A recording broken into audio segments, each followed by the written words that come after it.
ચાલકોને મુશ્કેલી થતા સ્ટેશન શેરી વિસ્તારમાં રોડ કામગીરી સમય મર્યાદામાં પૂર્ણ કરવા રજૂઆત કરાઈ। દાહોદમાં વાહન ચાલકોને મુશ્કેલી થતા સ્ટેશન શેરી વિસ્તારમાં રોડ કામગીરી સમય મર્યાદામાં પૂર્ણ કરવા કરાઈ રજૂઆત। દાહોદ શહેરના સ્ટેશન શેરી વિસ્તારમાં ચાલી રહેલી રોડ કામગીરીને કારણે વાહન ચાલકોને ભારે મુશ્કેલીનો સામનો કરવો પડી રહ્યો છે।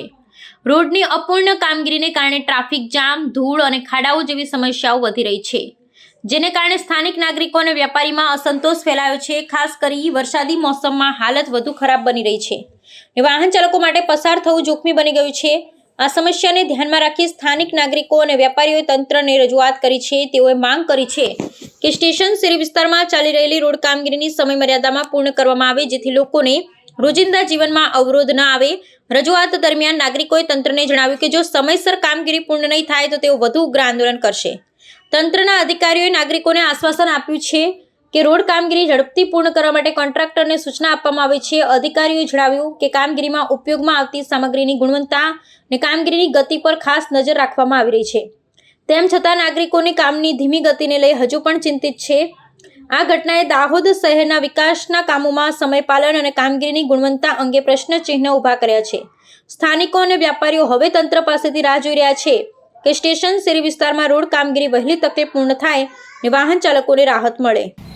આપ જોઈ રહ્યા છો દેવગઢ બારિયાની શું પરિસ્થિતિ છે કે લોકોને આવવા જવામાં તકલીફ પડે છે। તમારી સામે જ તમે જોઈ રહ્યા છો કે લોકો ચાલુ ગાડીએ પડે છે।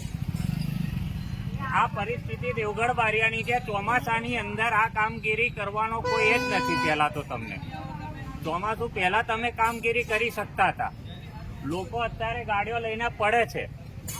અને મેન દેવગઢ બારિયાનો ધાનપુર વાળો મેન રસ્તો છે। આ લોકોને કેવી તકલીફો પડે છે। તો અત્યારે વહેલાથી વહેલા તંત્રને અમે કહીએ છીએ કે વહેલાથી વહેલા કામગીરી પૂર્ણ કરવામાં આવે ગાડી, જેથી કરી લોકોને જે સમસ્યા છે સમસ્યાનું નિરાકરણ થાય। અહીંયા આગળ કેટલીય હોસ્પિટલો છે, લોકોને તાત્કાલિક સારવાર મળે એવી વ્યવસ્થા જોઈએ। અહીંયા આગળ લોકો બિચારા દવાખાનામાં જતા અટવાય છે। તો આ બધું જલ્દીથી જલ્દી થાય એના માટે અમે માંગ કરીએ છીએ। જો આ માંગ અમારી પૂર્ણ નહીં થાય તો અમે આગળ વધીશું, આગળ અમે પગલાં લઈશું, આની પાછળ ધરણા પર બેસશું, એ નિશ્ચિત છે।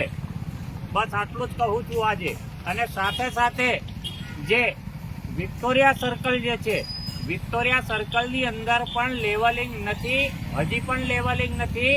જે તમે રસ્તો પાછો ખોદીને બેઠા છો તો આખો નવેસરથી રસ્તો બનાવો, એ સંપૂર્ણ જવાબદારી તમારી જ છે, જેથી કરીએ દરેક કામ જલ્દીથી જલ્દી કરવામાં આવે।